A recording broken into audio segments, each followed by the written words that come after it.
Tempo comum, 32ª semana, sábado. Tema 81. A oração de petição e a misericórdia divina. Pontos a meditar. 1. A nossa confiança na oração de petição tem o seu fundamento na infinita bondade de Deus. 2. Recorrer sempre à misericórdia divina. 3. A intercessão da Virgem. Pelo sinal da Santa Cruz, livrai-nos Deus nosso Senhor dos nossos inimigos. Em nome do Pai, do Filho e do Espírito Santo. Amém. Meu Senhor e meu Deus, creio firmemente que estás aqui, que me vês, que me ouves. Adoro-te com profunda reverência. Peço-te perdão dos meus pecados e graça para fazer com fruto este tempo de oração. Minha Mãe Imaculada, São José meu Pai e Senhor, meu anjo da guarda, intercedei por mim.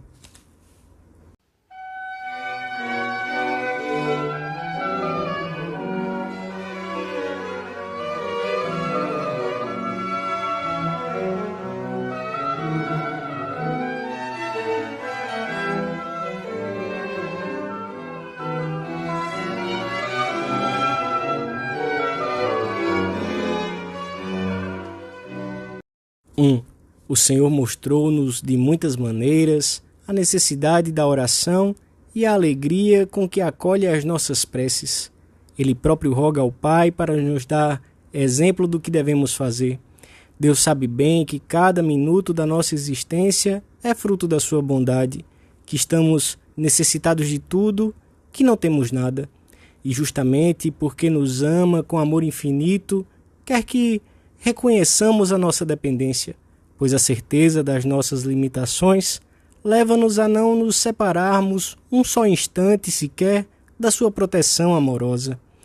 Para nos animar a esta oração de súplica, Jesus quis dar-nos todas as garantias possíveis, ao mesmo tempo que nos mostrava as condições a que devem obedecer sempre às nossas preces.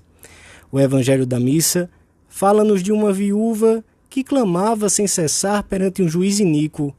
Este resistia a atendê-la, mas, pela insistência da mulher, acabou por prestar-lhe ouvidos.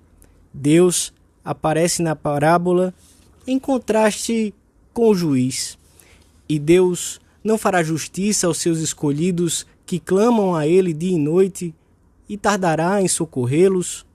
Se esse juiz, que era injusto e iníquo, decidiu finalmente fazer justiça, o que não fará aquele que é infinitamente bom, justo e misericordioso? Este é o tema central da parábola, a misericórdia divina ante a indigência dos homens.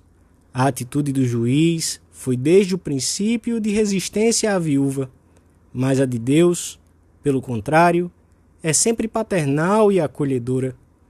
Por outro lado, as razões que levaram o juiz a atender a viúva eram superficiais e pouco consistentes. Por fim, disse de si para si: ainda que eu não tema a Deus, nem respeite os homens, no entanto, visto que esta viúva me importuna, far-lhe-ei justiça para que não continue a atormentar-me. A razão de Deus, pelo contrário, é o seu amor infinito. Jesus conclui assim a parábola: prestai atenção ao que diz este juiz iníquo, e Deus não fará justiça aos seus escolhidos que clamam a Ele de noite e tardará em socorrê-los? Santo Agostinho comenta: portanto, devem estar bem confiantes os que pedem a Deus com perseverança, porque Ele é a fonte da justiça e da misericórdia. Se a constância abranda um juiz capaz de todos os crimes, com quanto maior razão devemos prostrar-nos e rogar ao Pai das misericórdias, que é Deus? O amor dos filhos de Deus deve expressar-se na constância e na confiança, pois se às vezes Deus tarda em dar, encarece os seus dons, mas não os nega. A consecução de algo longamente esperado é mais doce. Pede, busca, insiste. Pedindo e buscando, obtens o crescimento necessário para alcançar o dom. Deus reserva-te o que não te quer dar imediatamente, para que aprendas a desejar vivamente as coisas grandes. Portanto, convém orar sempre e não desfalecer. Não devemos desanimar nunca nas nossas súplicas a Deus. Meu Deus, ensina-me a amar. Meu Deus, ensina-me a orar. Ambas as coisas coincidem. 2. A oração perseverante do justo pode muito, e tem tanto poder porque pedimos em nome de Jesus. Ele encabeça a nossa petição e atua como mediador diante de Deus Pai. E o Espírito Santo suscita na nossa alma a súplica, quando nem sequer sabemos o que pedir. Quem tem poder de conceder, pede conosco para que sejamos atendidos. Que maior segurança podemos desejar? Somente a nossa incapacidade de receber limita os dons de Deus, como quando se vai a uma fonte com um recipiente pequeno ou esburacado. O Senhor é compassivo e misericordioso com as nossas deficiências e com os nossos males. A Sagrada Escritura mostra-nos com frequência o Senhor como Deus de misericórdia e serve-se para isso de expressões comovedoras. Ele tem entranhas de misericórdia e ama com muita misericórdia como as mães. São Tomás, que insiste frequentemente em que a onipotência divina resplandece de maneira especial na misericórdia, ensina que ela é em Deus abundante e infinita. Dizer que alguém é misericordioso, ensina o santo, é como dizer que tem o coração cheio de misérias, isto é, que ante as misérias alheias experimenta a mesma sensação de tristeza que experimentaria se fossem dele mesmo. Por essa razão, esforça-se por remediar a tristeza alheia como se fosse própria. E este é o efeito da misericórdia. Pois bem, não compete a Deus entristecer-se pela miséria de outro, mas remediar as misérias, entendendo por miséria um defeito qualquer. É o que mais compete a Deus. Em Cristo, ensina o Papa João Paulo II, a misericórdia de Deus tornou-se particularmente visível. Ele próprio a encarna e personifica. Em certo sentido, ele próprio é a misericórdia. Conhece-nos bem e tem compaixão das nossas doenças e de tantas penas que a vida não raras vezes traz consigo. Nós, cada um de nós, somos sempre muito interesseiros, mas Deus, nosso Senhor, não se importa de que na Santa Missa exponhamos diante dele todas as nossas necessidades. Quem não tem coisas que pedir? Senhor, essa doença. Senhor, esta tristeza. Senhor, aquela humilhação que não sei suportar por amor de ti. Queremos o bem, a felicidade e a alegria das pessoas da nossa casa. Oprime-nos o coração a sorte dos que padecem fome e sede de pão e de justiça, dos que experimentam a amargura da solidão, dos que, no fim dos seus dias, não recebem um olhar de carinho nem um gesto de ajuda, mas a grande miséria que nos faz sofrer, a grande necessidade a que queremos por remédio é o pecado, o afastamento de Deus, o risco de que as almas se percam por toda a eternidade. O estado da alma dos que convivem conosco deve ser a nossa primeira preocupação, o pedido mais urgente que elevamos diariamente ao Senhor, certos de que nos escutará. 3. O povo cristão sentiu-se movido ao longo dos séculos a apresentar as suas súplicas a Deus através de Santa Maria. Em Caná da Galileia, Nossa Senhora manifestou seu poder de intercessão ante uma necessidade material de uns noivos que possivelmente não souberam calcular bem o número de pessoas que compareceriam à festa de bodas.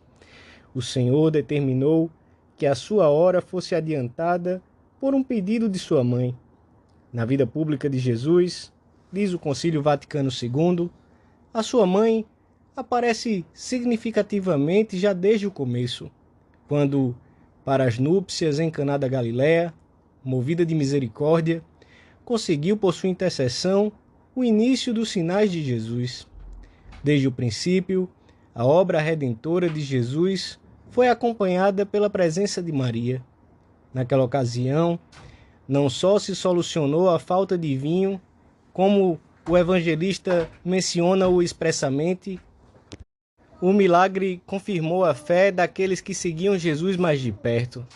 Por este modo, deu a Jesus princípio aos seus milagres em Caná da Galileia e manifestou a sua glória, e os seus discípulos creram nele. A Virgem Santa Maria, sempre atenta às dificuldades e carências dos seus filhos, será o caminho por onde as nossas preces chegarão prontamente ao seu Filho. E ela as corrigirá se estiverem um pouco desviadas. Por que terão tanta eficácia os pedidos de Maria a Deus? Pergunta-se Santo Afonso Maria de Ligório. E responde: as orações dos santos são orações de servos, ao passo que as orações de Maria são orações de mãe, de onde procede a sua eficácia e caráter de autoridade. E como Jesus ama imensamente a sua mãe, ela não pode pedir sem ser atendida. Para conhecer bem a grande bondade de Maria, recordemo-nos do que diz o Evangelho. Faltava vinho, com a consequente aflição dos esposos. Ninguém pediu a Santa Maria que intercedesse perante o seu filho em favor dos consternados esposos. Contudo, o coração de Maria, que não pôde deixar de se compadecer dos desgraçados, impeliu-a a encarregar-se por si mesma do ofício de intercessora e a pedir ao filho o milagre, apesar de ninguém lhe ter pedido. Se a senhora agiu assim, sem que lhe pedissem, o que teria feito se lhe tivessem pedido? Hoje, um sábado que procuramos dedicar especialmente a Nossa Senhora, é uma boa ocasião para recorrermos a ela com mais frequência e com mais amor. Pede à tua mãe, Maria, a José, ao teu anjo da guarda. Pede-lhes que falem com o Senhor, dizendo-lhe aquilo que, pela tua rudeza, não sabes expressar. Dou-te graças, meu Deus, pelos bons propósitos, afetos e inspirações que me comunicaste nesta meditação. Peço-te ajuda para os pôr em prática. Minha Mãe Imaculada, São José meu Pai e Senhor, meu anjo da guarda, intercedei por mim.